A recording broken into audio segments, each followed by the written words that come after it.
The only way to deal with an unfree world is to become so absolutely free that your very existence is an act of rebellion.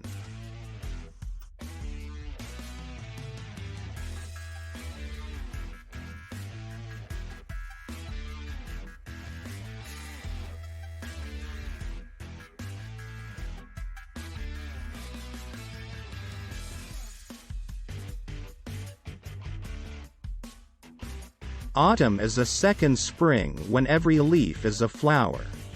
Men must live and create. Live to the point of tears.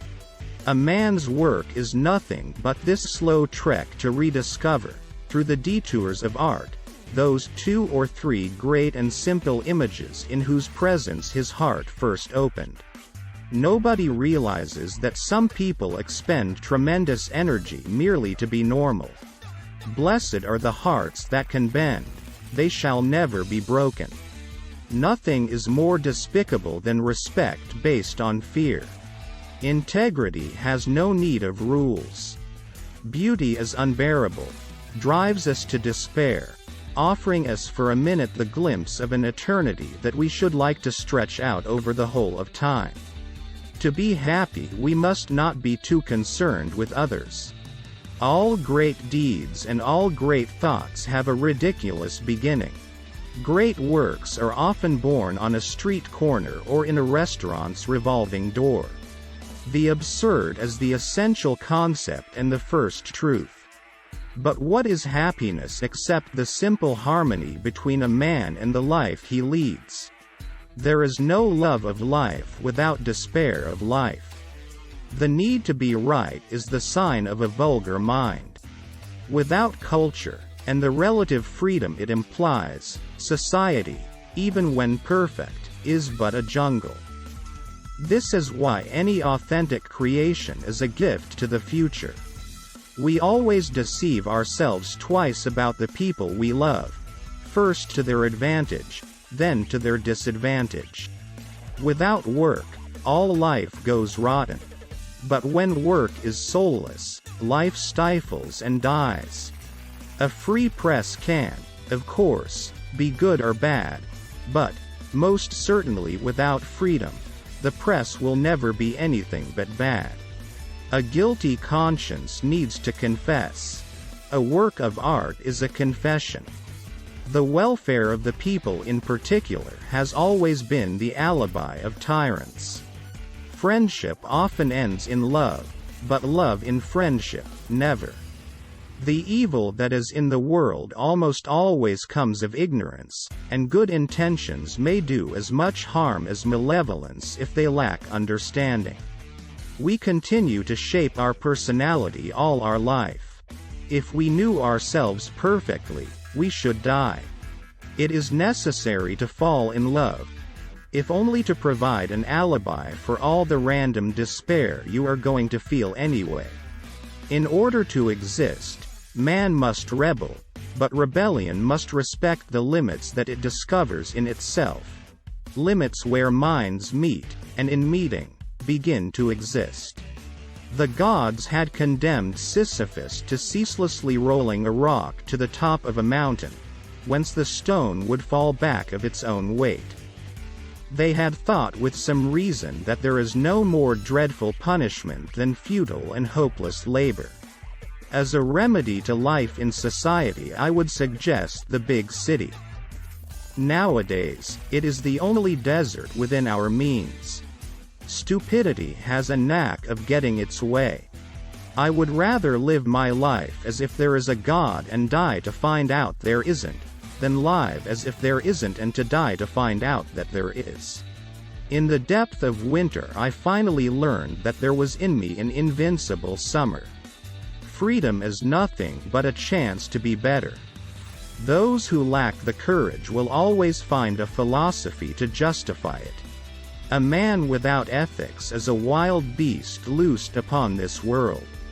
The world is never quiet.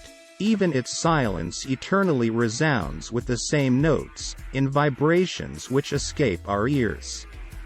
As for those that we perceive, they carry sounds to us, occasionally a chord, never a melody.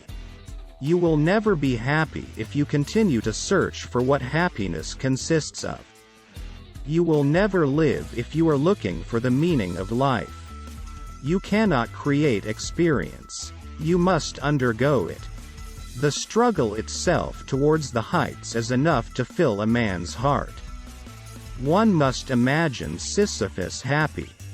Real generosity toward the future lies in giving all to the present. He who despairs of the human condition is a coward, but he who has hope for it is a fool. Man is the only creature that refuses to be what he is. The only real progress lies in learning to be wrong all alone. Every act of rebellion expresses a nostalgia for innocence and an appeal to the essence of being. No cause justifies the deaths of innocent people. Truth is mysterious, elusive, always to be conquered. Liberty is dangerous, as hard to live with as it is elating. We must march toward these two goals, painfully but resolutely, certain in advance of our failings on so long a road. I know of only one duty, and that is to love. Alas, after a certain age every man is responsible for his face. To know oneself, one should assert oneself. Basically, at the very bottom of life, which seduces us all, there is only absurdity, and more absurdity. And maybe that's what gives us our joy for living, because the only thing that can defeat absurdity is lucidity. The modern mind is in complete disarray. Knowledge has stretched itself to the point where neither the world nor our intelligence can find any foothold. It is a fact that we are suffering from nihilism.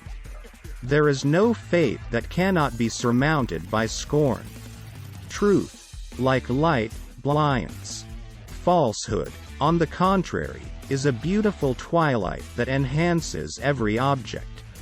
Charm is a way of getting the answer, yes, without asking a clear question. We get into the habit of living before acquiring the habit of thinking. In that race which daily hastens us towards death, the body maintains its irreparable lead. Truly fertile music, the only kind that will move us, that we shall truly appreciate, will be a music conducive to dream, which banishes all reason and analysis. One must not wish first to understand and then to feel. Art does not tolerate reason. Some people talk in their sleep. Lecturers talk while other people sleep. Don't wait for the last judgment, it takes place every day. Note, besides, that it is no more immoral to directly rob citizens than to slip indirect taxes into the price of goods that they cannot do without. Each generation doubtless feels called upon to reform the world. Mine knows that it will not reform it, but its task is perhaps even greater. It consists in preventing the world from destroying itself. For centuries the death penalty, often accompanied by barbarous refinements, has been trying to hold crime in check. Yet crime persists. Why? Because the instincts that are warring in man are not, as the law claims, constant forces in a state of equilibrium.